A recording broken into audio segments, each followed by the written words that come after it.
베드로전서 2장 11절부터 25절 말씀 보겠습니다.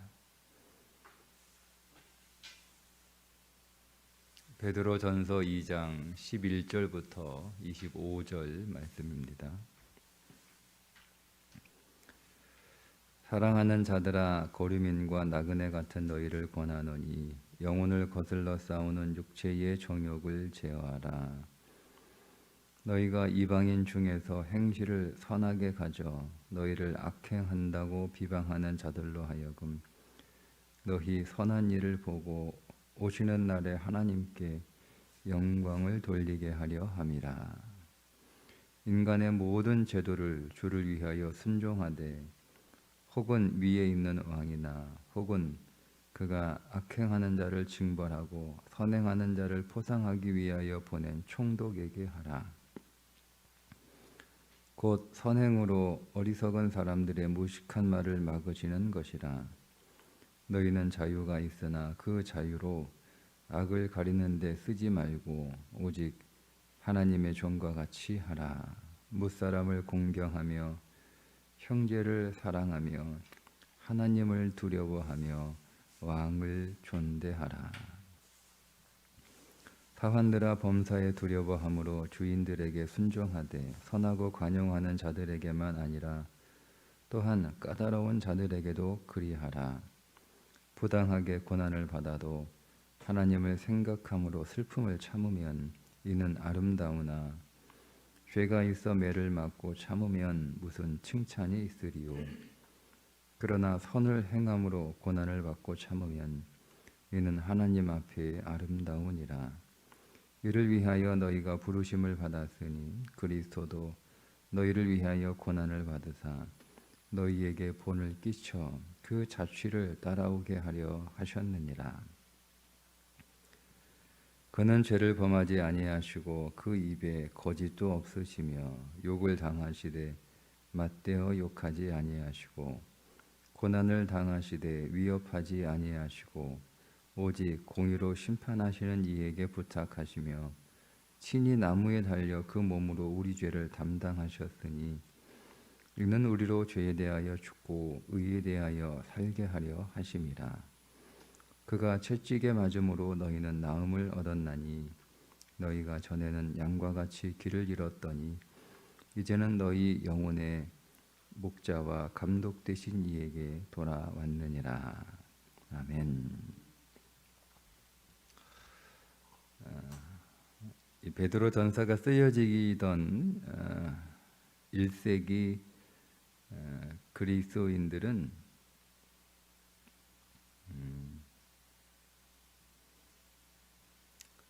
사람들로부터 비방을 받았는데 어떤 비방을 받았냐면 그들은 근친상간하는 사람들이다. 그들은 사람을 잡아먹는 사람들이다.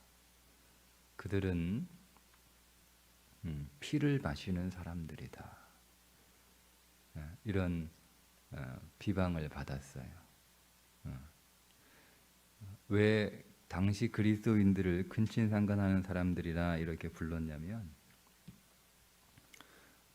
서로 뭐라고 불러요? 서로 형제님, 자매님 이렇게 불러요. 그러니까 친형제, 친자매가 아닌데 남남인데 호칭이 형제님, 자매님 이렇게 부르는 거예요. 부인한테도 형제님, 자매님 이렇게 부르는 거예요. 남편한테 형제님 이렇게 부르는 거예요. 그러면 사람들이 보기에 부부인데 서로 형제, 자매 이렇게 부르니까 뭐요? 근친상간이죠. 그렇게 오해를 한 거예요. 그들이 매일 모이면 뭘 먹어요? 주님의 떡과 주님의 잔을 마시죠. 그런데 마시면서 뭐라고 얘기해요? 이거는 몸이다. 사람 몸을 먹는다 생각한 거예요. 그러니까 모일 때마다 그리스도인들이 나누었던 성례전을 바깥 세상 사람들이 어떻게 보고 있냐면 사람을 먹는 그런 성례전이라고 정말 그렇게 오해를 했어요. 피를 마시잖아요, 피를. 포도주를 마시는데도 피를 마신다라고 사람들이 밖에서 생각을 해서 이거는 주님의 피입니다. 피 마십시다. 뭐 이렇게 하니까 이게 진짜 피 마시는 줄 알고 짐승의 피를 마시는 집단이다. 그러니까 이런 오해를 사서 굉장히 많은, 그러니까 윤리적으로 도덕적으로 잘못해서 비방을 받은 게 아니라 그들의 신앙을, 왜냐하면 그때까지 그런 신앙의 모습이 없었으니까 그것 때문에 굉장히 많은 비방을 받았어요. 그게 이제 12절의 말씀이에요. 너희가 이방인 중에서 행실을 선하게 가져 너희를 악행한다고 비방하는 자들로 하여금. 그러니까 실제로 악행을 한 게 아니라 그런 오해를 샀던 거죠. 그래서 굉장히 많은 미움을 사람들로부터 받았습니다. 그런데 트라이안 황제 때 비두니아 총독이었던 플리니라고 하는 사람이 쓴 글이 발견이 됐어요. 그 사람이 쓴 글이 어떤 내용이냐면, 이게 비두니아 총독인데요, 그리스도인들이 이런 악행을 행한다라고 하는 말을 듣고 그들을 잡아다가 고문을 했어요. 고문을. 실토해라. 너희들 사람 잡아먹었지. 너희들 짐승의 피를 마시는 이상한 집단이지. 너희들의 행실이 악하다라고 소문이 났는데 너희들이 뭘 잘못했는지, 무슨 죄를 졌는지 너희들의 범죄를 다 실토해라, 이렇게 고문을 합니다. 그런데 이 플리니가 쓴 글에 의하면 아무리 그리스도인들을 잡아다가 가두고 모질게 고문을 해도 그런 죄를 발견할 수 없어서 몹시 당황스럽다, 이런 글이 있어요. 보고서예요, 보고서. 자기 상전에게 보내는 보고서에 그렇게 기록하고 있어요. 그럼에도 불구하고 아무런 죄가 발견되지 않았음에도 불구하고 당시 그리스도인들은 사람들로부터 그들의 신앙이나 그들의 삶이 달랐기 때문에 생소한 거예요. 말씀드린 것처럼 낯선 거죠.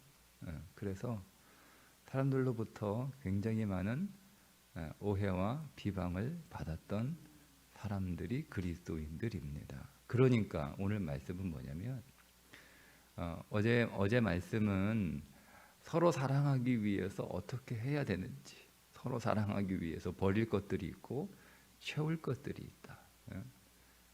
서로 비방하고 시기하고 악의를 가지고 이런 것들을 버려라.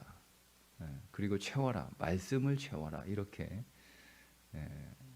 성경이 말씀하고 있었다면, 오늘은 어제는 우리 자신에 대하여 어떤 삶을 살아야 되는지에 대해서 말씀하셨다면, 오늘은 세상에서 우리가 어떻게 살아야 되는가, 세상 속에서 그리스도인들이 세상 속에서 어떻게 살아야 되는가, 세 가지 말씀하고 있는데, 첫 번째는 뭐냐면 육체의 정욕을 제어하라는 거예요.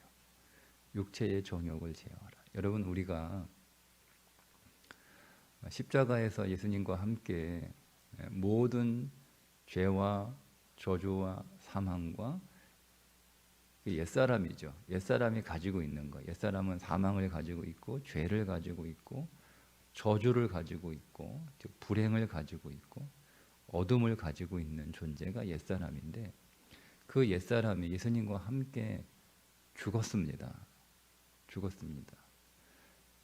그렇게 죽었지만 오늘 우리는 시간 속에 살고 있기 때문에 우리의 몸에는 이 옛사람의 옛자아죠. 옛자아가 흔적으로 남아 있어요. 그게 우리 몸이 습관처럼 남아 있다는 거예요. 습관처럼. 그러니까 그게 육체의 정욕이라고 오늘 표현을 하는 거예요. 그러니까 육체의 정욕이라고 하는 것은 뭐냐면 글자 그대로 이렇게 정욕적인 그런 삶을 살아간다라고 하는 의미도 있지만 우리가 영적으로 더 깊이 이해하게 되면 육체의 정욕이라고 하는 것은 이 땅이 전부인 것처럼 살아가는 삶이에요. 우리는 분명히 어떤 자죠? 거류민, 지나가는 사람이에요. 나그네 지나가는 사람이에요. 그런데 거주민처럼 지나가는 사람인데 거류민인데 거주민처럼 이 땅이 전부야. 이 땅이 전부인 것처럼 살아가는 그런 삶을 육체의 정욕이라고 얘기하는 거예요. 그게 욕심이죠. 여러분 우리가 딱히 돈 욕심, 음식 욕심, 옷 욕심, 보석 욕심, 이런 욕심들 이런 것만을 여러분 우리가 성경은 정욕이라고 얘기하는 정도가 아니고요. 좀 더 포괄적으로 폭넓게 성경은 우리가 이 땅이 전부인 것처럼 살아가는 삶, 그래서 땅의 것만을 모으는 삶, 그게 육체의 정욕이라고 하는 거예요. 그러니까 그런 삶을 살지 말라는 거예요. 그런 정욕을 제어하라는 거죠. 그런 정욕. 그러니까 우리는 계속 우리 마음 안에 그런 이 육체의 자아가 가지고 있는 정욕들이 계속 나오는 거예요. 이 땅에 더 많이 쌓아두려고 그러고 이 땅에 있는 것들을 위하여 더 많이 가지려고 그러고 그것들을 위해서 더 많이 수고하는 그런 삶을 살아가지 말라는 거예요. 세상 속에 살아갈 때 사람들은 저 사람도 우리하고 똑같네. 그러니까 사람들이 보기에 똑같으면 안 된 거예요. 똑같으면 우리가 보면 저 사람들도 우리처럼 똑같이 먹고 살기 위해서 살아가는, 우리는 생명을 위해서 살아가는 존재들인데 세상은 어떻게 살아가죠? 생계를 위해서 살아가는 존재예요. 우리는 이생의 자랑, 즉 살림살이 자랑하는 사람들이 아닌데 똑같이 사람들이 보기에 우리가 저 사람들도 우리처럼 똑같이 살림살이 자랑하고 있구나. 살림살이 자랑, 집 자랑하고 차 자랑하고 돈 자랑하고 이런 거, 그런 거 하지 말라. 그러니까 우리 안에 그런 마음이 있다는 거죠. 여러분 그거를 제어하라 이렇게 말씀하고 있습니다. 두 번째는 법 잘 지켜라 이거예요. 법 잘 지켜라. 그리스도인들은 준법하는 사람들이라는 거죠. 법 잘 지켜라. 세상 사람들은 법을 잘 지키면 유익한 게 아니라 손해라고 하는 생각을 가지고 있어요. 그죠? 법 잘 지키면 손해예요. 법 잘 지키는 사람이 손해보는 세상이에요. 그거 틀린 말은 아니에요.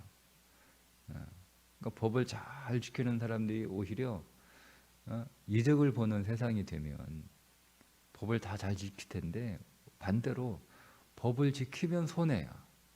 그래서 사람들이 법을 안 지켜요. 잘 지키면 나만 손해니까. 법대로 하면 나만 손해니까.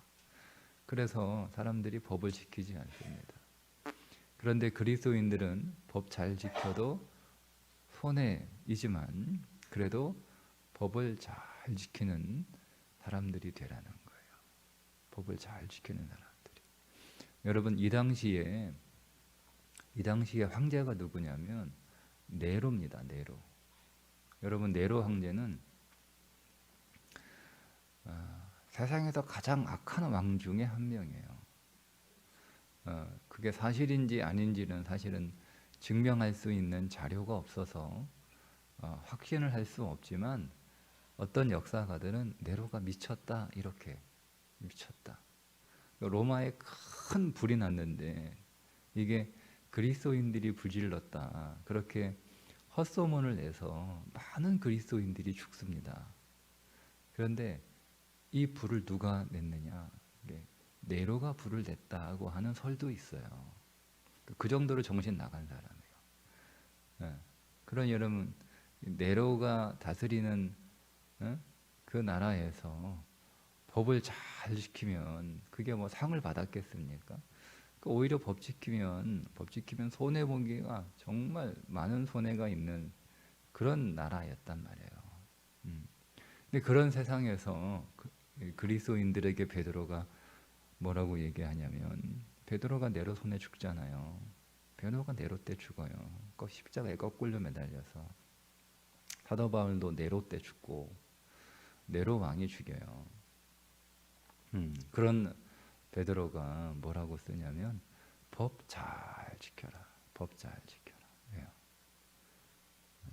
그리스도인들은 법을 잘 지키는 사람이어야 되는 거예요.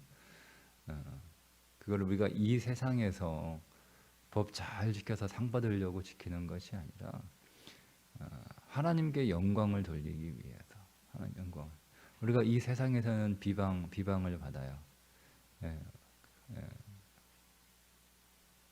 근치에 상관하는 사람들이다. 사람 몸을 먹는 식인종 같은 사람들이다. 짐승의 피를 마시는 야만인들이다. 이런 비방들을 받죠. 그 밖에 뭐 사실은 별 오해를 다 받아요. 다 받아요. 그런데 우리가 다른 사람들과 구별된 육신의 적용을 제어하는 삶을 살아가고 법을 잘 지키는 삶을 살아가게 되면 언제 뭐라고 얘기합니까? 하나님께 영광을 돌리게 되는데 그때가 언제냐면 오시는 날에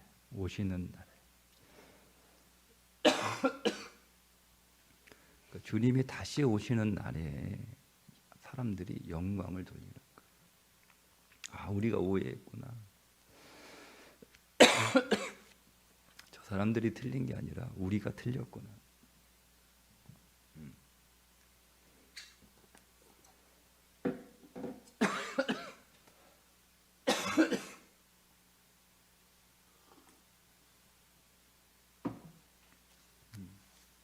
그때 비로소 영광을 돌리는 거예요. 여러분, 그러니까 이 세상에서 인정받고, 이 세상에서 사랑받고, 이 세상에서 알아주는 그런 마음 자체가 육신의 정욕이에요.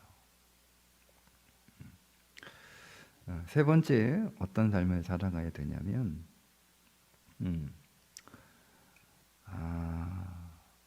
억울하게 고난을 당해도 그냥 고난을 받으라는 거예요.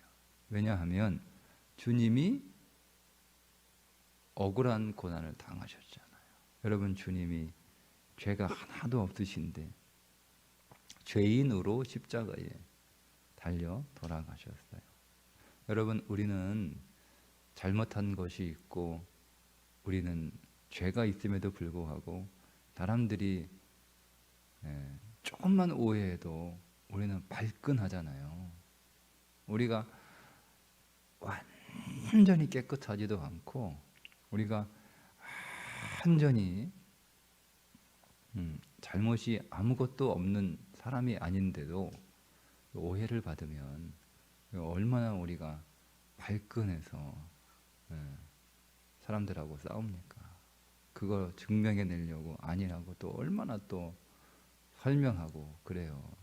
근데 죄가 없으신 주님께서는 그런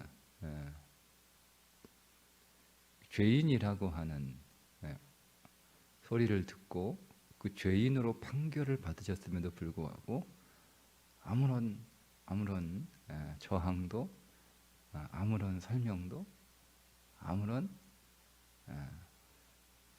변명도 하지 않으셨어요. 그냥 당하신 거예요. 22절이죠. 죄를 범하지 아니하시고 그 입에 거짓도 없으시며 욕을 당하시되 맞대어 욕하지 아니하고, 그죠? 맞대 고난을 당하시되 위협하지 아니하고. 이들 말이야, 나 이렇게 십자가에 못 박고 나 모욕하고 침뱉고 조롱하면 얘들이 이제 조금 있다가 천벌을 받을 거다. 내가 천벌을 내리겠다. 그렇게 하실 수 있는 분이잖아요. 안 그렇습니까? 주님이 그래 내가 세상 죄를 다 짊어지고 이제 이렇게 죄인으로 십자가에 죽지만 이거 다 끝나면 기다려라. 예? 저 같으면 다 끝나면 기다려라. 예? 내가 그냥 천벌을 내릴 테니까 하늘에서 벼락을 쳐가지고 너희들 다 불태워버릴 테니까 조금만 기다려. 이렇게 하실 수 있는 분이에요. 그런다고 누가 뭐랍니까? 누가 뭐래요? 하나님을 죽였는데, 하나님을 모욕했는데, 근데 그런 거 주님이 하나도 안 하셨다. 응? 같이 욕도 안 하고, 응? 조금만 기다려라. 응? 너희들 이제 내가 다 가만두지 않겠다. 이렇게 위협도 안 하시고, 오직 누구에게 부탁하신 거예요? 공의로 심판하시는 이에게 하나님께 부탁하셨어요. 하나님께 부탁하셨어요. 그 주님이 우리의 죄를 담당하시고 우리의 죄 때문에 죽으셔서 우리에게 의를 주시고 그가 채찍에 맞으셔서 우리에게 나음을 주시는 그 삶을 사셨던 주님을 우리가 믿고 있지 않느냐. 그 주님 덕분에 우리가 의롭게 되었고 그 주님 때문에 우리가 나음을 입었고 그 주님 때문에 우리가 복을 받았고 그 주님 때문에 우리가 살았지 않느냐.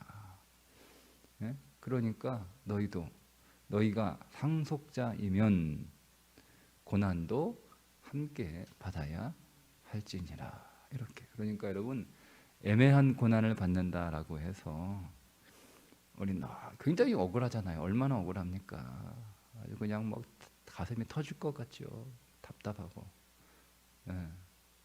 그래도 우리가 세상에서 주님께 영광을 돌리는 삶을 살아가야 되는데 그 세상에서 그런 삶을 우리가 살아야 한다는 거예요. 그러니까 우리는 이 땅을 살아갈 때 세 가지가 우리 안에 있다는 거예요. 하나는 뭐냐면 육체의 정욕이 계속 나온다. 이거 인정하라는 거예요. 네. 그러니까 여러분 이건 잘못된 게 아니에요. 원래 우리 안에 있는 흔적들이에요. 흔적들. 그런 습관들이 남아 있어서 우리가 옛날 습관 나오잖아요. 옛날 습관. 그거 남으니까. 그것들을 제어하는 게 중요한 거지. 나는 왜 이렇게 옛날 습관이 그대로 나와? 이렇게 실망하는 건 합당하지 않아요. 우리 그걸 인정하시고 일단은 제어하는 게 중요하다. 법 잘 지켜라. 우리는 법을 안 지키려고 하는 습관이 있다는 거예요. 우리 말 안 들으려고 하는 습관이 우리 안에 있어요. 이게 본성이잖아요. 아담이 하나님 말 안 들었잖아요. 이게 죄의 본성이에요. 우리는 가능하면 뭐 하라고 하면 안 하고 싶어 하는, 싫어요라고 하는 본성을 가지고 있어요. 애들 보세요. 애들 다 항상 하는 말이 싫어요. 안 해요. 싫어요. 이게 애들이잖아요. 이게 본성이에요. 고분고분한 애가 없어요. 세 번째는 우리는 뭐예요? 억울하면 못 참는 본성이 있어요. 억울하면 못 참는 본성. 그러니까 그런 오늘 이게 세상 사람들이 살아가는 삶이에요. 그러니까 이게 우리는 똑같이 살면 안 된다는 거죠. 세상 사람은 이 세 가지가 있다. 그러니까 그들과 함께 살아가는 우리의 삶인데 그들이 보기에 저 사람들은 육체의 정욕을 잘 다스리네. 저 사람은 법을 잘 지키네. 저 사람들은 억울해도 잘 참네. 이런 거예요. 근데 이걸 지금 이렇게 사람들에게 인정받는 게 아니에요. 인정받는 게 아니라 언제 인정을 받는다는 거예요? 주님 다시 오실 때 심판의 자리에서 그 사람들이 하나님의 심판을 받으면서 하나님이 옳습니다. 그리스도인들이 옳았네요. 우리가 틀렸고 우리는 그들이 틀렸다. 그리스도인들을 비방하고 조롱하고 모욕하고 학대하고 핍박하고 심지어 그들을 죽이기까지 했는데 그들의 삶이 옳은 삶이었군요. 그때 인정을 받는다. 그러니까 여러분 지금 우리가 사람들에게 인정 못 받아도 속상하고 억울하죠. 아, 정말 답답하죠. 그래서 저는 주님 빨리 오셨으면 좋겠어요. 내 억울함 빨리 풀어줬으면 좋겠어요. 내 답답함 빨리 하나님이 풀어줬으면 좋겠어요.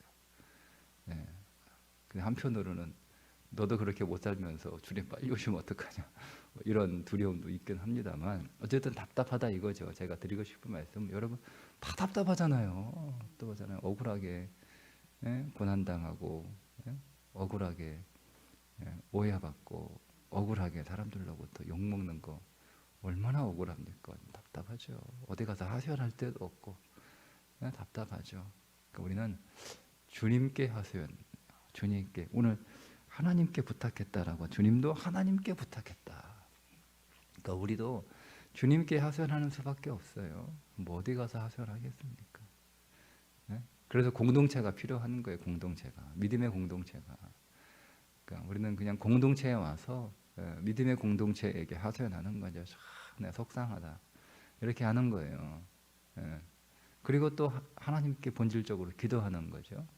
그렇게 우리가 세상에 살아가는 것이, 그것이 세상에서 거룩한 삶을 살아가는 것이다 라는 거죠. 우리 자신에 대해서는 사랑하는 것이 거룩한, 서로 살아가는 것이, 우리 안에서는, 교회 안에서는 서로 살아가는 것이 거룩한 삶이고, 세상에서는 계속 이어서 나오는데요. 일단 본질적으로 세 가지예요. 육체의 정욕을 제어하고, 세상의 법이지만 그게 좀 불합리하고 합당하지 않아도 그 법을 잘 지키려고 애쓰는 삶을 살아가는 것이고, 억울한 일을 당해도 우리 같이 욕하지 않고, 같이 맞서지 않고, 위협하지 않고, 애매한 고난을 당하지만 그래도 참고 인내하고, 그리고 그 고난을 통해서 우리가 어떻게 되는 거예요? 속상해지는, 속이 썩는 게 아니라, 여러분 오해하지 마세요. 세상 고난을 억울하게 당해서 속 썩으라는 얘기가 아니에요. 오히려 그 속이 정결해지라는 거예요. 정결해지는 거예요. 예수님이 속 썩었습니까? 속이 시커멓게 타들어갔어요. 그거는 그리스도인들의 올바른 삶이 아니에요. 참는 거는 잘했는데 결과는 우리의 속이 썩으라고 그렇게 하시는 게 아니라 뭐예요? 더 생명을 얻고, 더 의를 얻고, 더 청결해지고, 더 그 안에 성령이 충만하고, 어떻게 해요? 더 그 안에 그리스도가 더 풍성하게 있는, 그게 결론으로 나야죠. 속만 새카맣게 썩어가지고 그러면 그거는 주님의 뜻이 아니에요. 그러라고 억울한 거 참으라 이 얘기가 아니라, 그러니까 우리가 하나님한테 구하는 거잖아요. 그때 우리가 청결해지는 거예요. 정결해지는 것이고, 우리 안에 그리스도가 충만해지는 것이고, 생명이 풍성해지는 것이요. 그러니까 그런 그리스도인으로 세상에 드러날 수 있기를 주님의 이름으로 축복합니다. 기도하겠습니다. 하나님, 우리가 세상에서 어떻게 살아야 되는지도 자세하게 알려주셔서 감사합니다.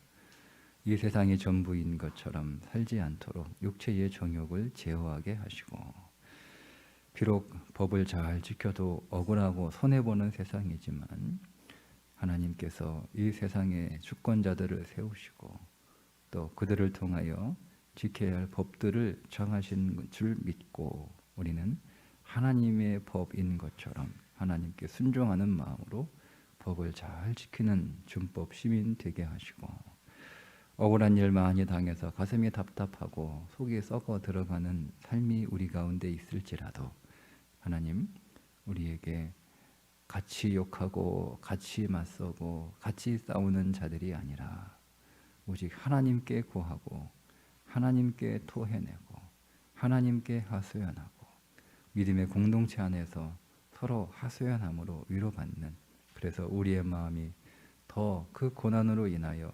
정결해지고 주 앞에 순결한 자로 세워진 그런 그리스도인으로 살게 하여 주옵소서.